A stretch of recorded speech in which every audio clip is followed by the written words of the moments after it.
Transform all your company's milestones, big or small, into impact with Impact Hero. Whether it's a sale, a new hire, a demo booked, or anything else, with Impact Hero, you automatically generate a gift that matters, like a tree planted, a kilo of plastic recovered, or a piece of coral reef restored. Join the hundreds of companies that are already boosting sales and retention while making an impact. Go to impacthero.com/podcast now to get 10% off. Again, that's impacthero.com/podcast to get 10% off.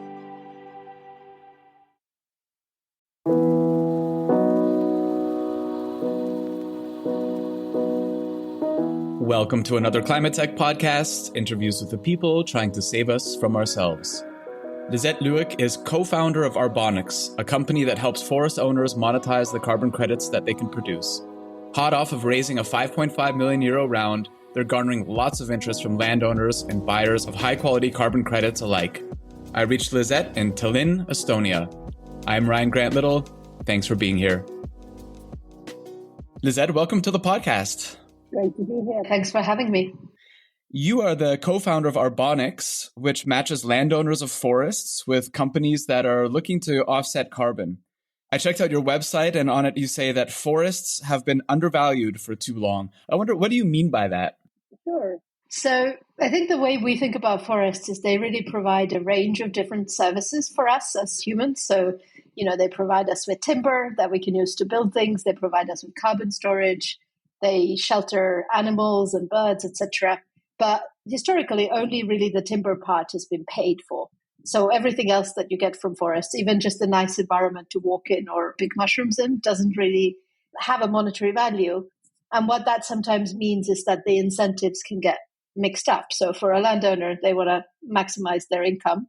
That really just means they have to cut down trees because it's the only way they can historically. Right. And I think so everybody knows also that trees are a great way to capture carbon. But I think, beyond that, once we scratch the surface, I think probably it's worth a little refresher on that and also to understand kind of what that looks like in numbers. Can you kind of paint a picture of what role forests play in carbon capture?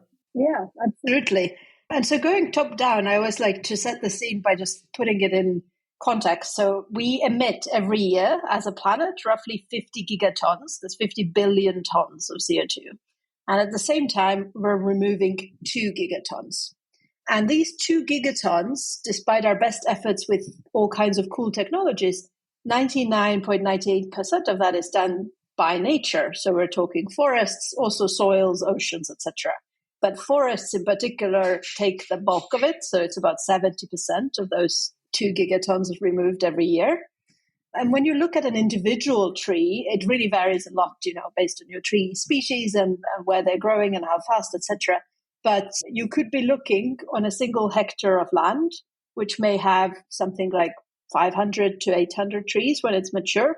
You could be looking at around 400 tons of carbon stored over the lifetime of those trees. So that is quite a significant amount.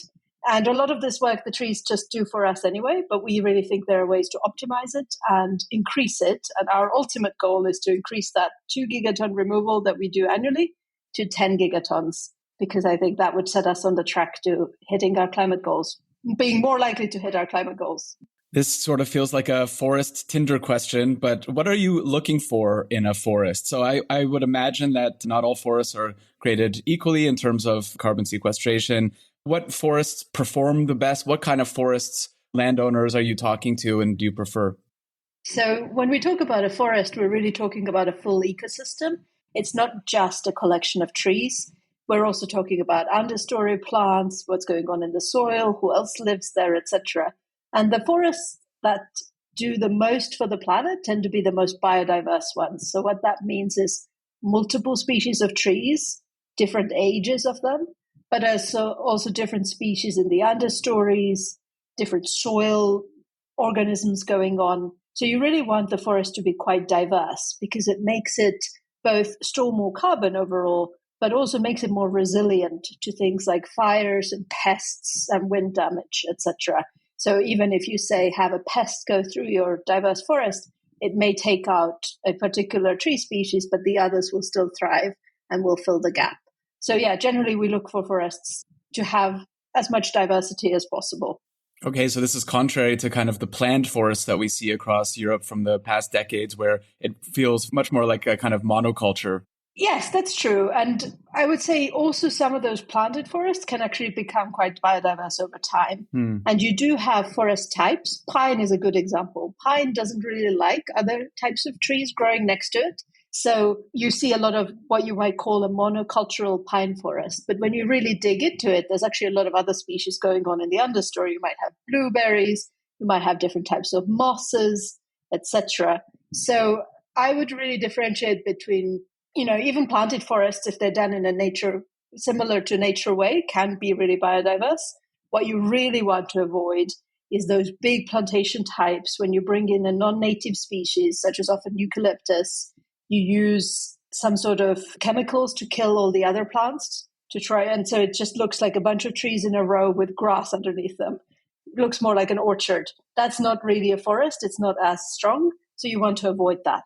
Okay, yeah, I was imagining these pine forests. That's kind of what I have in mind. But my knowledge or experience with forests is generally just looking out of a train window while drinking a latte macchiato. I'm not, don't spend a lot of time in them, except maybe walking my dog, I should say. I want to ask you a little bit more about the platform itself and the product, but I would also really like to hear about the landowners. So the people or companies or, I don't know, governments that own these forests. And when you talk to them and say, I want to pay you for having these trees, is this something new for them? Is this kind of a new concept? Is this something that they're used to now? I think back to where my parents lived in rural Canada, and they had 50 acres of forest, and they had some kind of tax relief for preserving it, but they definitely didn't have a startup coming to them and offering to pay for, that forest staying intact. Something I find really interesting is I think landowners are the first ones, and particularly forest owners, are the first ones who know a lot about all the different benefits forests bring. So they think of it very holistically, and they're often quite close to nature. They spend a lot of their time there. So they've always known that forests are more than just a collection of timber, upright still.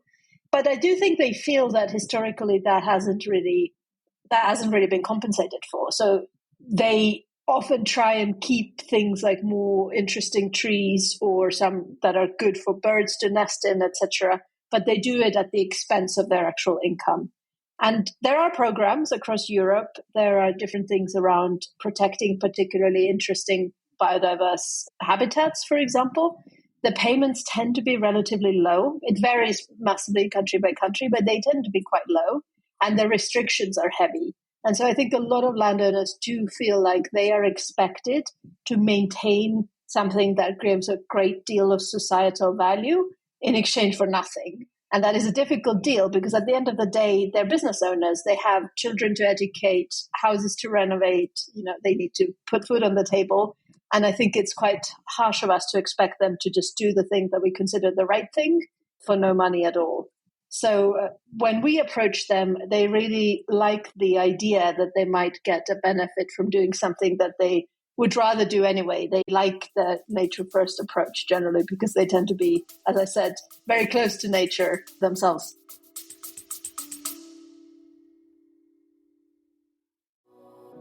I work with a lot of companies who plan to open up shop in or expand across Europe.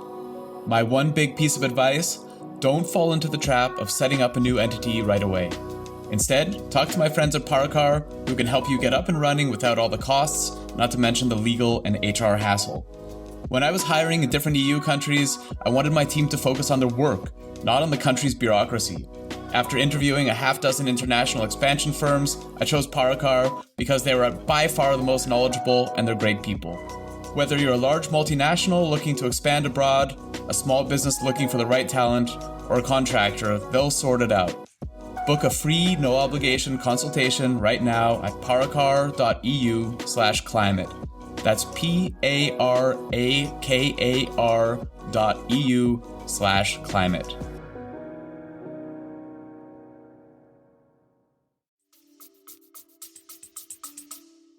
Okay, so they've been beating the drum for decades or centuries that there's value here, and so this goes back to your original kind of statement on the website: forests have been undervalued for too long.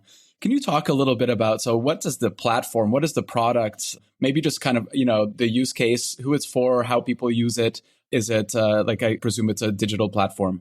So the core Arbonics product today is, we have two work streams. One is what we call afforestation. So that's planting new forests. That's taking previously underutilized land, such as low value farmland, and then planting forests on that. And in exchange for that, the landowners will get carbon credits. The second side, which is still in development, but we're hoping to launch by the end of the year, is actually about changing the way you manage an existing forest. We're calling that impact forestry, and it involves things like avoiding clear cutting and instead doing selective harvesting, which maintains the forest as a biome, but at the same time still allows for timber to be taken out.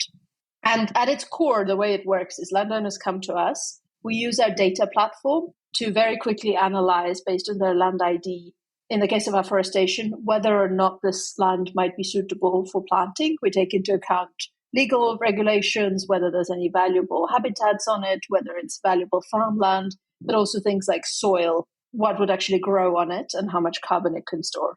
And then we give them a report that says, okay, so on your land here, we see that there's a good opportunity for a combination spruce and birch forest on this part. And then this part is actually organic soil and you shouldn't be planting on it. So you should leave that be. And then we also go ahead and tell them, if you were to follow this planting plan that we give you, this is how much carbon it can store and this is how much you can earn.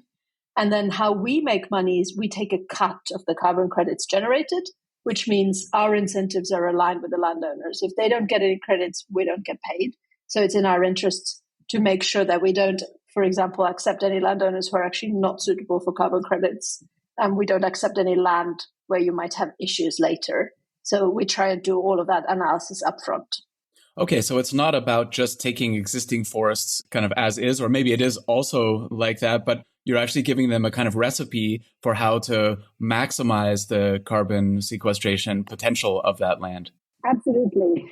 The issue with taking existing forests and just paying landowners is something called additionality, which comes up a lot in climate conversations, which is, what's the difference from status quo? In what way have we actually made things better and stored more carbon? So it's very hard to solve that. So that's why I'm talking about, for existing forests as well, we're talking about management plan changes, not just maintaining it as is.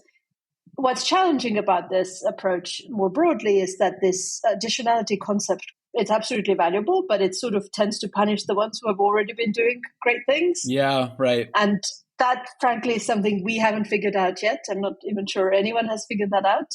But long term, I think biodiversity and potentially biodiversity credits or biodiversity compensation might be a way in which we can actually benefit those who have already been doing the right thing as well. Because there, it's less about additionality and more about, what sort of animals, birds, bugs, etc. are you supporting and how important are they to the ecosystem? I mean, it's interesting because the question of additionality, it kind of depends what the baseline is, right? So if the baseline is as it is, and it could be a very well-managed forest, versus the baseline could be, we're going to clear cut it, and it's only because of you that we don't do this, and the additionality is quite substantial.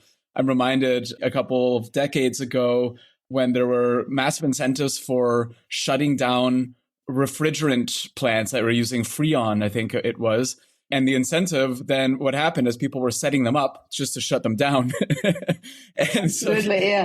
These kinds of things you get sort of bad actors who can game the system. And as always, it's the better actors who are doing the right thing all the time who generally have a hard time getting paid for it.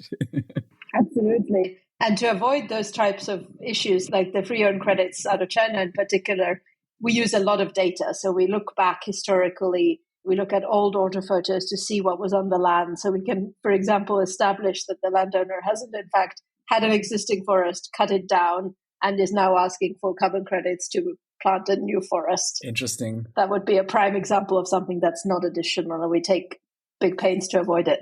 Interesting, yeah. So a lot of detective work, basically, that you have to do as well as part of this.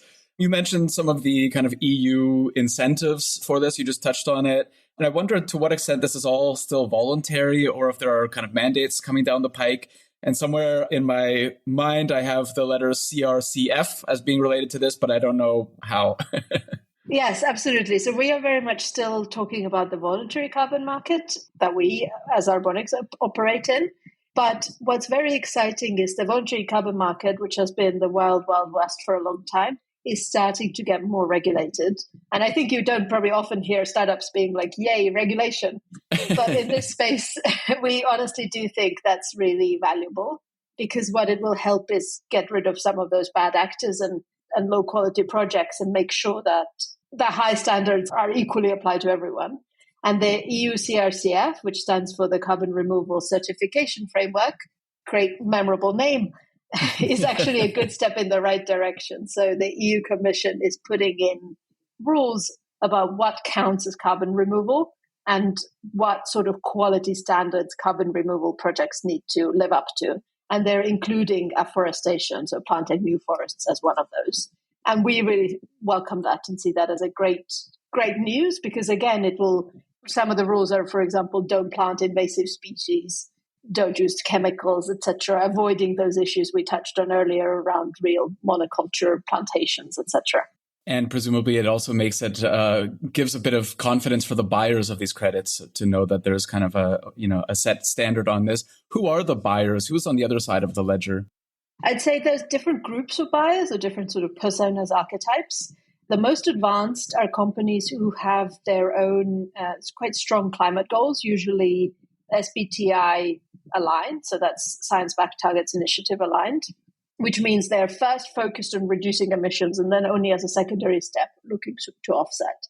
So they're not just buying indulgences. And these companies tend to have strong in-house teams. A good example is Microsoft. Microsoft has been very active in this space. They're very active in going into nature-based credits recently as well. And so they have an in-house team that actually does due diligence on each individual project, because today there aren't yet those regulations. But hopefully with something like the EU CRCF coming, more companies, even smaller ones that don't have an in-house team, can access that. So yeah, that's one group of buyers that is very aware with very strong goals. You also obviously have big buyers such as energy companies or airline companies, but candidly, they don't tend to buy the sort of credits that we create, because they buy what is cheapest, and what is cheapest tends to not be high quality nature-based carbon removal. What is cheapest tends to be energy credits for sort of hydropower in India or something like this, where we're talking $1 or $2 per ton. And that's a buyer group that we don't really talk too much, because again, their needs are very different. We very much focus on the sort of Microsofts of the world who know that they're going out there to buy high quality carbon removal and then hold everything they buy to a very high standard. And tech companies Microsoft in particular are facing challenges now of massively increased emissions because of AI. So I've seen that it's, double-digit percentage increases since integrating AI. And so this is very much a moving target from what I understand. Absolutely. Microsoft just published their ESG report a couple of weeks ago, and they're up 30% from their baseline year of emissions. But at the same time, they're being very clear that they're not walking away from their ultimate net zero goals, but they have to step up their activities to both reduce emissions, look at more greener energy sources for AI, but also do these compensatory activities, whether it's supporting nature, supporting technology-based carbon capture, etc. I want to switch gears a little bit and talk about you yourself as an entrepreneur, because you've had a very varied background, and you've worked around the world from San Francisco to London. I think my number one favorite thing about your career and my research is that you translated the Rolling Stones' Keith Richards' autobiography into Estonian, which is that's just, I'm a big Rolling Stones fan also. So, that's super cool. But I wonder if you want to just go as far back as you want and kind of bring us up to maybe the moment that you decided to become a clean tech founder. How did you land there? Absolutely. So I can't pretend that I've always had this vision, since I was a child, and I've been working towards it single-mindedly. I think my career, like for many people, starts to make a lot of sense in rear view, but wasn't necessarily planned that way. But essentially what happened to me is I semi-accidentally stumbled into startups while I was still in undergrad in London at LSE. And the startup I stumbled into was then called TransferWise, which is a money transfer platform now better known as Wise. And they were still in the very, very early days. It was a beta launch. And I joined the team as an intern when there were about 12 people in London. Wow. And that really gave me the bug for being part of something really early stage, because I saw they were doing amazing things. I was really excited by the energy, excited by how much things were changing, how much they were building day in, day out. So that was the start of my interest in startups. And I went on to work in quite a few other ones. I also went through a period of burnout, and I went to recover in corporate America, as one does. Sounds very relaxing. It was surprisingly relaxing compared to startup life. But yeah, I went to work for American Express in strategy, which was actually lovely, and I learned a lot, but obviously a very different working environment with 50,000 employees. So as much as I loved it, I knew I wanted to get back to being more hands-on. And right around the same time, I actually ended up going to the US to do an MBA with a plan of maybe joining an early stage team. But I was also toying around with starting a company of my own, but I felt like I hadn't really hit on the right idea. I had an idea, it was more of B2B analytics. I built a prototype for it, etc., but ultimately realized that it wasn't exciting enough for me to dedicate the next 7 to 10 years of my life on that. So I was thinking, okay, I still have to keep searching. And meanwhile, I moved back to Europe, went into an investment role with an investment firm started by David Hinrichs, who was one of the WISE co-founders. So someone I knew from back then. And that's where I met my now co-founder. And that's also where I got into forests, because we were actually investing in forests. We were on the landowner side. And we very quickly realized that, well, we had this big hypothesis around forests being more of a climate asset than a pure timber asset, along the lines of what we've talked about already. There was really no one out in the market who could help us execute on that at the time. And we spent 6 months searching, and we really couldn't find anyone, which was how we ultimately concluded, well, if you don't find a solution to your problem, you have to build it yourself. So that was my path to becoming a clean tech entrepreneur. And I'm not sure, as I said, it wasn't fully intentional. It was very much trying to solve a problem that we ourselves had. And then we realized that other landowners were in the same boat. But it's been an exciting journey, and I'm very glad I ended up where I am now. Please pass on my gratitude to the TransferWise founder, because I'm a very heavy user of it. And I think I became a customer in the first month that it was available, something like 12 years ago. And so I've been using it since, as someone who is pretty global and who's lived abroad, for the last 14 years and works in many currencies. It's been a real lifesaver, and I've brought many people into that tent as well. Good. I will pass that on. I'm exactly with you. The reason I ended up going there as an intern was because I was a beta user and I absolutely loved the product. Yeah, very cool. Very cool. You mentioned your co-founder, Christian. So I was actually in Estonia a couple of weeks ago and met him. And it was the first time I've been in Estonia since 2016. Estonia is a country of 1.35 million people, and yet has lots of unicorns, from Skype to Wise to Pipedrive, and a really entrepreneurial mindset. And so my kind of working theory was that, like, just as Iceland has all these bands and writers, I think the most like bands and writers per capita, and that you kind of do the same thing with startups. And I'm wondering, is this just how you get through a very dark winter, or what's the deal? I think that theory makes a lot of sense. Yes. I also think there's probably an element. There's actually a great quote when I first moved back to Estonia with my husband, who's British. And he was speaking to an Estonian entrepreneur who's been building different businesses for 30 years. And he asked the Estonian entrepreneur, why did you build your first business? And he said, well, what do you mean, why? I didn't have a choice. In the fall of the Soviet Union, if you wanted a job, you had to build yourself a company to work for. Uh-huh. It's not like you could go and work for an investment bank or a consulting firm. That just wasn't an option. So I do think there's also an element of Estonians have to just adapt to. There wasn't much else to do. We don't have any natural resources. We don't really have any natural wealth. So the only thing we have is people who are willing to work hard and study hard and get smarter on topics. And we're trying to use that to the best of our ability. But the winters definitely help as well, because there really isn't much else to do when it's dark all the time. Has your husband learned Estonian? He is learning. He's actually getting quite good. Wow. Yeah, okay. It's a very difficult language, though. It's, I think, one of the hardest languages to learn unless you're, born to an Estonian family. And it sounds really cool, but very hard to learn. Fun fact, Tolkien modeled the Elvish language from Lord of the Rings on Estonian and Finnish. So yes, very difficult, quite strange, quite fairy tale sounding. Yeah. A lot of our listeners are career switchers, so people who want to get into climate tech but are working in other industries. And I wonder, as someone who's worked in a variety of different areas and then became a climate tech founder, do you have any advice for them? I've been asked that before, and I think my main advice is it's not really that different from any other sector in that the best thing you can do is have a really spiky skill set in something, and it doesn't have to be necessarily climate or sustainability. You can be a really good marketer or a very good financial analyst or a very good product manager or an engineer, and there will absolutely be need for you in this sector. And of course, it helps. And I would say almost everyone I meet is also massively driven by mission and by the goal of leaving a better planet than we're currently on track for. But I would say, if we limited ourselves to just people who have degrees in environmental something, we would not nearly have enough people. So we're very open to career switchers and sector switchers. And at Arbonics, I think in the team, I'd say of the 22 people we are now, maybe 2 had a background in climate before. And then 1 was a professional forester.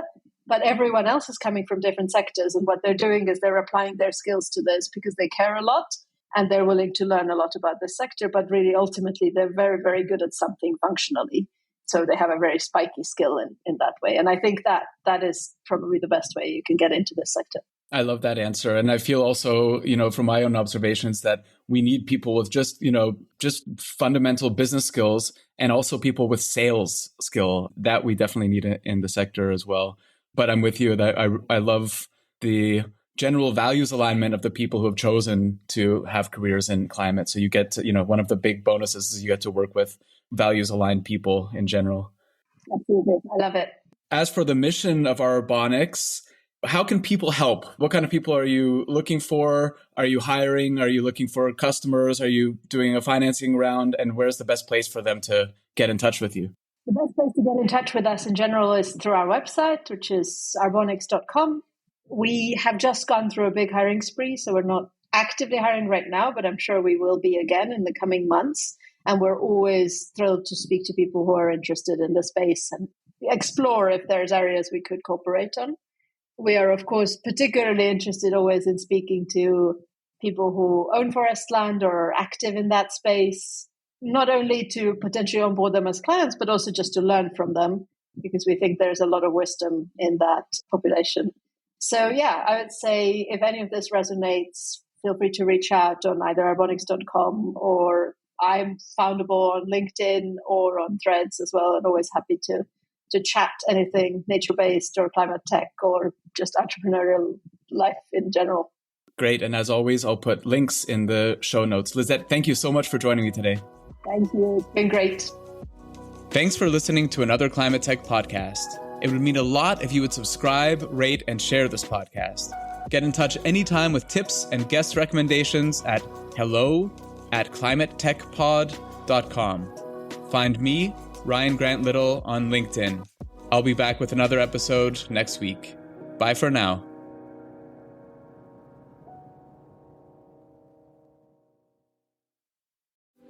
This episode is supported by Grizzle, B2B content to create and capture demand.